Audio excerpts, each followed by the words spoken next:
फिर से एक बार आप सभी का स्वागत करता हूँ। आज की इस वीडियो में हम एक क्लैप स्विच सर्किट बनाने वाले हैं, तो चलिए इसे बनाना शुरू करते हैं। तो इसके लिए इन सभी कंपोनेंट की जरूरत पड़ने वाली है। तो सबसे पहले मैंने एक ऐसे पीवीसी पाइप की शीट ले ली और उसके ऊपर एक कॉपर का तार नीचे और ऊपर पॉजिटिव निगेटिव के लिए फेविक्विक की सहायता से चिपका लिया है, ताकि हमें आसानी से इसके ऊपर कंपोनेंट लगा सके। तो ये है पॉजिटिव और ये है निगेटिव के लिए। तो अब मैं इनके ऊपर कंपोनेंट सोल्डर करके आपको दिखाता हूँ। तो सबसे पहले मैंने ऐसा एक माइक्रोफोन ले लिया।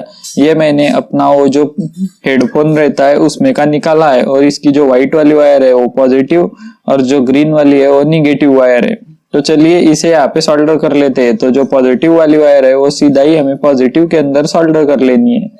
उसके बाद इसकी जो मैंने एक 4.7K का रेजिस्टर ले लिया, तो इसे हमें इसकी जो दूसरी वाली लेग है उसमें सोल्डर कर लेना है। तो इसे यहाँ पे सोल्डर कर लेने के बाद हमें इस रेजिस्टर की टर्मिनल जो है उसे निगेटिव में सोल्डर कर लेना है। तो मैंने इसे यहाँ पे सोल्डर कर लिया। तो ये हो जाने के बाद मैंने एक BC547 नंबर का ट्रांजिस्टर ले लिया। ये एक NPN ट्रांजिस्टर है। तो यहाँ पे भी मैं फेविक्विक लगा के इसे यहाँ पे चिपका देता हूँ, ताकि ये इधर उधर हिले ना और हमें सर्किट जोड़ने में आसानी हो जाए। तो मैंने इसे यहाँ पे चिपका दिया। तो अब ये जो ट्रांजिस्टर का बेस वाला टर्मिनल मतलब सेंटर वाला टैप है, तो वो हमें इस यहाँ पे सोल्डर कर लेना है, मतलब माइक के वायर में और रेजिस्टर के टर्मिनल में यहाँ पे हमें इसे सोल्डर कर लेना है। उसके बाद मैंने तार का टुकड़ा लिया और उसे इस ट्रांजिस्टर के इस वाली पिन पे सोल्डर करके निगेटिव में सोल्डर कर लिया। जो एक्स्ट्रा वाला तार है उसे कट कर लूंगा। तो ये मैंने एक 1K का रेजिस्टर ले लिया और इस रेजिस्टर को हमें अब इस ट्रांजिस्टर के कलेक्टर वाले टर्मिनल में सोल्डर कर लेना है, मतलब पहले वाले टर्मिनल में।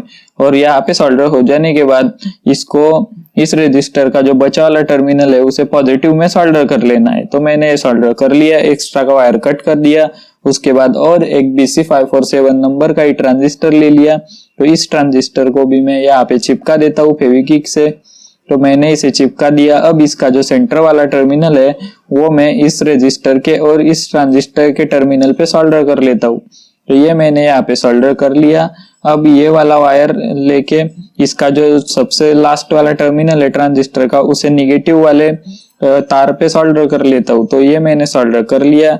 यहाँ का भी एक्स्ट्रा का वायर कट कर लिया। उसके बाद मैंने ऐसा रेजिस्टर ले लिया।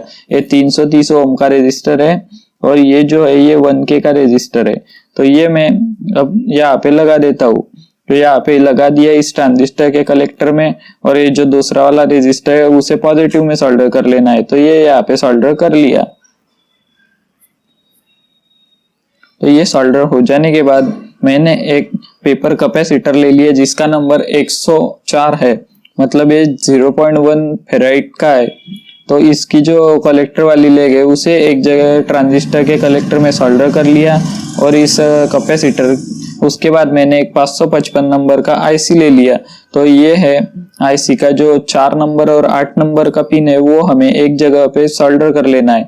तो मैंने तार लगा के इन्हें एक जगह पे सोल्डर कर लिया।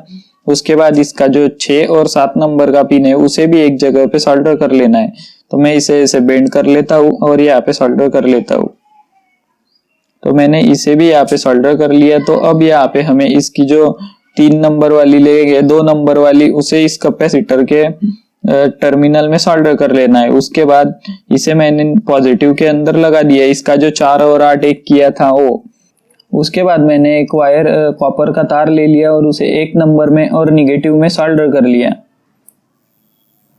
तो वो सोल्डर हो जाने के बाद मैंने एक 47K का रेजिस्टर ले लिया और उसे 6 नंबर और 7 नंबर जो एक किया था उसमें लगा के पॉजिटिव में सोल्डर कर लिया। वो हो जाने के बाद एक 100 MFD का कैपेसिटर ले लिया और इस कैपेसिटर की निगेटिव में लगा दी, और वो जो कैपेसिटर की पॉजिटिव थी उसे आईसी के 6 और 7 नंबर पिन जो एक किया था उस पे सोल्डर कर ली। और वो हो जाने के बाद मैंने एक पेपर कैपेसिटर ले लिया और उसे आईसी के 5 नंबर में और निगेटिव में सोल्डर कर लिया। और ये हो जाने के बाद अब मैं एलईडी लगा लेता हूँ। तो एलईडी पे मैंने एक 330 ओम का रेजिस्टर कनेक्ट कर लिया है और एलईडी का जो पॉजिटिव वाला सिरा है उसे मैं सीधा पॉजिटिव में सोल्डर कर लूंगा और जो निगेटिव वाला है वो आईसी के 3 नंबर में सोल्डर कर लेता हूँ।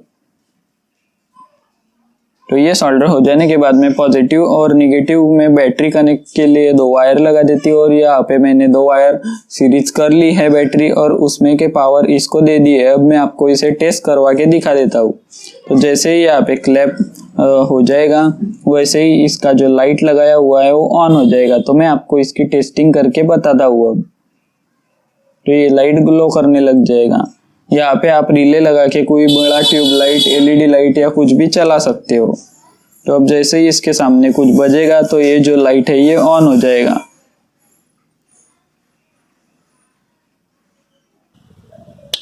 तो देखो ये काफी अच्छे से वर्क कर रहा है, ये ऑन हो चुका है। थोड़ी टाइम के बाद ये अपने आप बंद हो जाता है और फिर से बजाने पे फिर से चालू हो जाता है। थैंक्स प्रियंशु भाई एंड फ्रेंड्स। तो ये हो जाने के बाद मैं फिर से आपको इसे टेस्ट करवा देता हूँ। दोस्तों अगर आप सागर रोबोटिक्स पे नए हैं, चैनल को अभी तक सब्सक्राइब नहीं किया है तो जल्दी से सब्सक्राइब कर लो और बाजू का बेल आइकन भी दबा दो ताकि इसी तरीके से और भी वीडियो आपको मिलते रहे।